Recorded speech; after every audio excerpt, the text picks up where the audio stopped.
Bonjour à tous, ici c'est Falker et on se retrouve tout de suite avec une nouvelle review de ma collection de DVD de catch. Et aujourd'hui c'est le Vengeance 2003, show qui appartient à la brande bleue de SmackDown. Et on retrouve l'Undertaker en American Badass sur la cover et on va passer tout de suite au DVD.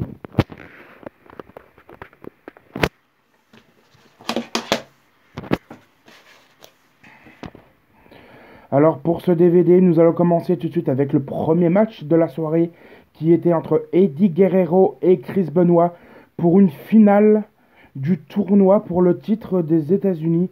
Tournoi qui s'est bien évidemment déroulé à SmackDown. Un gros match entre Eddie Guerrero et Benoit, deux catcheurs qui sont amis dans la vie et qui se connaissent par cœur et qui nous ont offert un très très bon match de catch.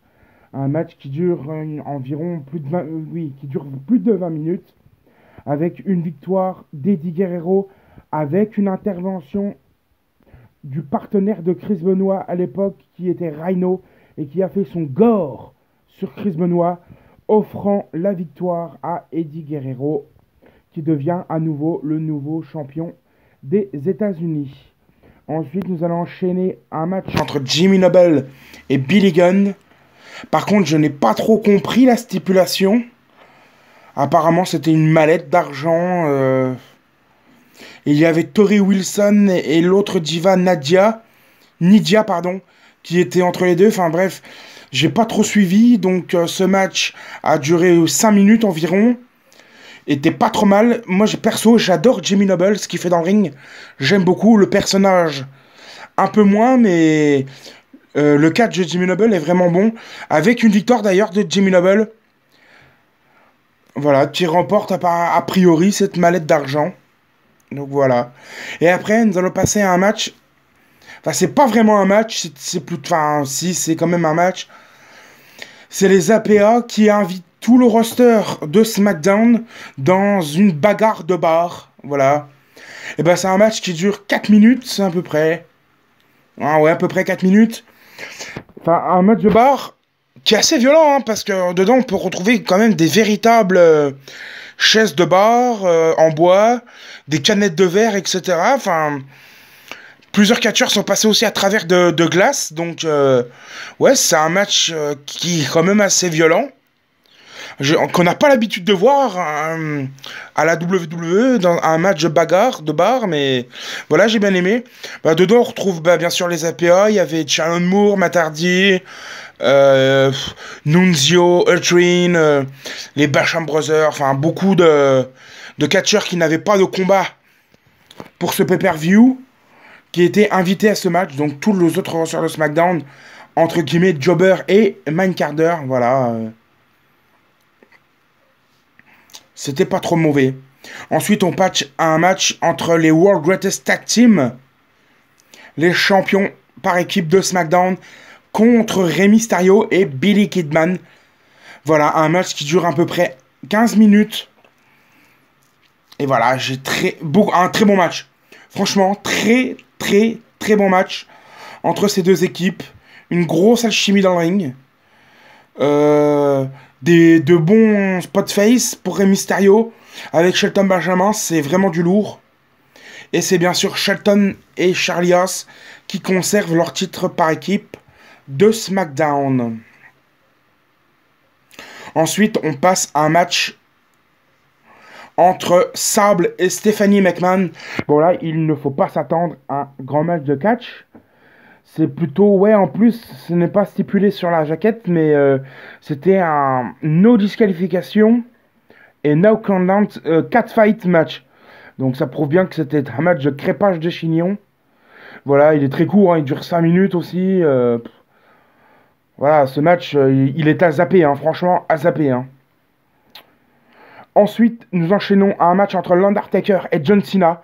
Alors voilà, je ne sais pas pourquoi, tout le monde dit que l'Undertaker et John Cena ne s'étaient jamais affrontés. Ce qui est faux, puisqu'ils s'affrontent aujourd'hui dans le Vengeance 2003. Donc je ne sais pas pourquoi, les matchs... voilà, les matchs... les personnes, commentateurs style Christophe Ajus et Philippe Charot, disent que l'Undertaker et John Cena ne se sont jamais affrontés, ce qui est faux. Puisqu'après, il me semble qu'ils se rencontrent aussi une fois à SmackDown et une autre fois à Raw. Donc voilà, je ne sais pas pourquoi. Enfin bref, en tout cas, ils s'affrontent bel et bien dans un match qui dure environ, allez, je dirais un bon quart d'heure. Entre guillemets, voilà, un bon quart d'heure. Dans un bon match de catch. Bon, c'est du Cena et Undertaker classique, hein. Malgré que John Cena soit encore heel, le combat est classique, mais véritablement bon. Largement meilleur que leur affrontement au WrestleMania 2018. Donc, voilà. Donc, un bon match de catch. Une victoire pour l'Undertaker qui bat John Cena. Donc, ça m'a fait plaisir aussi que l'Undertaker batte Cena. Parce que même déjà Cena heel à l'époque, je ne supportais pas, hein. Donc après, nous arrivons au match entre Vince McMahon et Zach Gowen. Alors Zach Gowen, pour ceux qui ne le connaissent pas, c'est un catcheur unijambiste qui n'a qu'une seule jambe. Et franchement, il m'a impressionné pendant ce combat. Monsieur McMahon aussi. Un match pareil qui dure un bon quart d'heure. Mais franchement, j'ai adoré ce match. C'est plutôt un bon match de catch. Monsieur McMahon m'a surpris sur ce coup-là. Donc voilà, une victoire pour Monsieur McMahon qui finit le match en sang. Donc voilà. Un bon match. Ensuite arrive le main event. Le triple threat match entre Brock Lesnar, le champion, Kurt Angle et le Big Show. Et en réalité, c'est un no DQ triple threat match. Donc tous les coups sont permis. Et ben voilà, un match qui dure 18 minutes à peu près. Un gros match. Très très gros match. Voilà, Kurt Angle, Brock Lesnar, Big Show au top. Le match au top. Et voilà, victoire de Kurt Angle qui devient le nouveau champion de la WWE pour SmackDown. Voilà, un gros match. Bah pour moi, c'est un très bon PPV. Il est loin d'être mauvais. Pour ceux qui s'en rappelaient plus ou qui... Voilà, je vous conseille de le regarder, ce pay-per-view. Et si vous voulez le prendre dans votre collection... Bah pour moi, il est quand même à prendre. Bon, ce n'est pas un super pay-per-view. Il n'est pas au niveau du Royal Rumble ou du WrestleMania 19, pardon. Mais il est vraiment bon. Donc voilà, ça fait bien longtemps que je n'avais pas trouvé un pay-per-view aussi bon. Eh bien, je vous le conseille de le regarder, de le prendre. Donc voilà, si vous voulez d'autres avis sur ce DVD, ça se passe dans les commentaires. N'hésitez pas à vous abonner à ma chaîne et à cliquer sur la petite cloche pour avoir les nouvelles notifications. N'hésitez pas aussi à partager mes vidéos, reviews de ma collection de DVD de catch parce que j'aimerais, voilà, un petit peu plus de vues quand même, que beaucoup plus de gens donnent leur avis.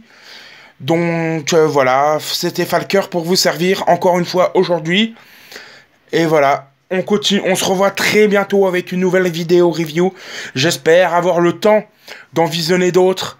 Et on se retrouve très vite. Allez, salut!